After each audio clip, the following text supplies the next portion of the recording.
വയനാട് പുത്തുമലയെ ഒന്നടങ്കം തകർത്ത ഒരു മഹാദുരന്തമുണ്ടായിട്ട് 7 വർഷം തികയുന്ന ദിവസമാണിത്. പക്ഷേ ഈ 7 വർഷം കഴിയുമ്പോഴും ദുരന്തത്തിൽ എല്ലാം നഷ്ടമായ കുടുംബങ്ങൾ ഇന്നും ദുരിത ജീവിതം തന്നെ നയിക്കുകയാണ്. സർക്കാരിന്റെയും സന്നദ്ധ സംഘടനകളുടെയും സഹകരണത്തോടെ നിർമ്മിച്ച പുനരധിവാസ വീടുകൾ മഴ പെയ്താൽ വെള്ളം ചോർന്നൊലിക്കുന്ന അവസ്ഥയിലാണ് ഇപ്പോൾ.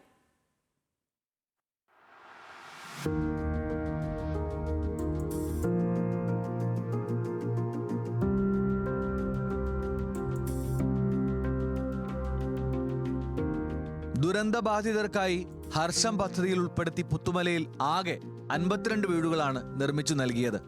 അടച്ചുറപ്പുള്ള വീടുകൾ ലഭിച്ചെങ്കിലും മേൽക്കൂരകളിലൂടെ വെള്ളം ചോർന്ന് വീടുകൾ താമസയോഗ്യമല്ലാതാകുന്ന സാഹചര്യമാണ് ഉള്ളത്.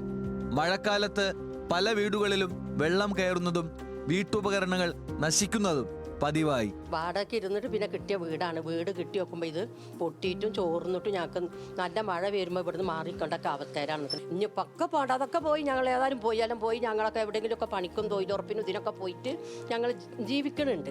പക്ഷെ അത് ജീവിക്കണുണ്ടെങ്കിലും ഞങ്ങൾക്ക് സമാധാനത്തിൽ കടന്നുറങ്ങാൻ ഞങ്ങൾക്കൊരു സമാധാനം ഇല്ലല്ലോ. ഇങ്ങനെ ഒന്നായിട്ട് പൊട്ടി ചുമരും പൊട്ടി ചെറിയ ഈ കുട്ടികളും കൊണ്ട് ഞങ്ങൾ എങ്ങനെ രാത്രി വിശ്വസിച്ച് ഇവിടെ കടന്നുറങ്ങാൻ ഈ കാറ്റും മഴത്തും. മാതൃഭൂമി ട്രസ്റ്റ് വിട്ടുകൊടുത്ത ഭൂമിയിൽ ഓരോ വീട് നിർമ്മിക്കാനും 4 ലക്ഷം രൂപ സർക്കാർ അനുവദിച്ചപ്പോൾ ബാക്കി തുക സന്നദ്ധ സംഘടനകളാണ് ചെലവഴിച്ചത്.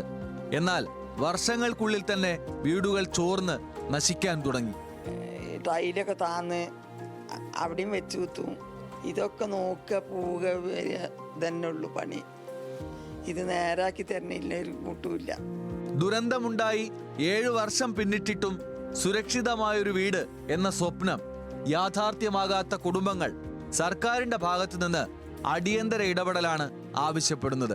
ഒരു മഴ പെയ്താൽ ചോർന്നൊലിക്കുന്ന വീടുകളിലാണ് പുനരധിവസിക്കപ്പെട്ട പുത്തുമല ദുരന്തബാധിതരുടെ ഇപ്പോഴത്തെ ജീവിതം. ക്യാമറ പേഴ്സൺ ജിതിൻ ജോസിനൊപ്പം Lindo Thomas, news Malayalam, Wayanad.